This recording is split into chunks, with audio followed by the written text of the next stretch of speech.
আমি এই মাত্র খবর পেলাম যে 1,20,000 এগিয়ে আছে ভাইজান। তো ওনার কাছে কেউ কেড়ে নেওয়ার মতন আর কেউ কোনো মায়ের লান তৈরি হয়নি এই ভাঙড় থানার বুকে বা পশ্চিম বাংলার বুকে, দেখি না আর কোনো এরকম নেতা পাইনি আমরা। এরকম আমাদের জীবনের সাধনা যে এমন একটা নওশাদ সিদ্দিককে পেলাম যে পীর আওলাদ, সবাই ধন্য।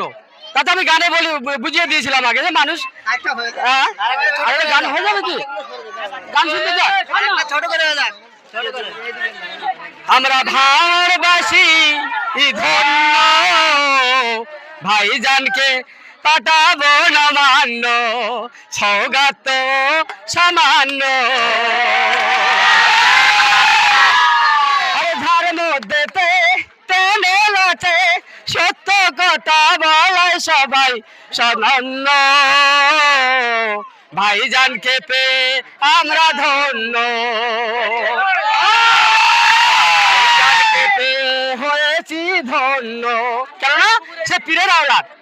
এমন একটা ব্যক্তিকে পেলাম যে সত্যি গর্ব করলাম, আমরা সারা পশ্চিমবাংলা গর্বিত। তাই আমরা ভাইজানকে পেয়ে ধন্য।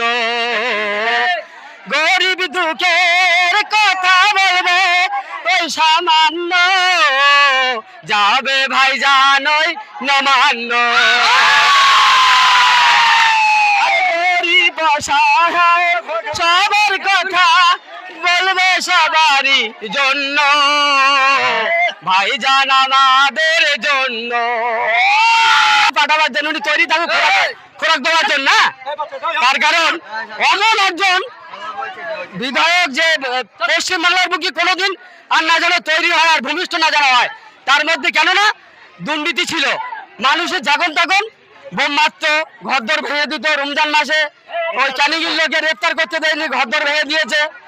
তো পুকুর মানে পুকুর টুকুর করে দিয়েছে, জিসিবি দিয়ে ঘরদর ভেঙে দিয়েছে। এই জন্য ওর মতন দুচরিত্র লোকের মানুষ চাই না, এই জন্য সে হার হয়ে গেছে তার। তো ভাঙড়ের লোক যেথুতু ফেলে, ভাঙড়ের লোক যেথুতু ফেলে সে থুতু আর গ্রহণ করে না, তার পরিচয় ওই ভোটে এই মানুষ দিয়ে দিয়েছে। হ্যাঁ, আমরা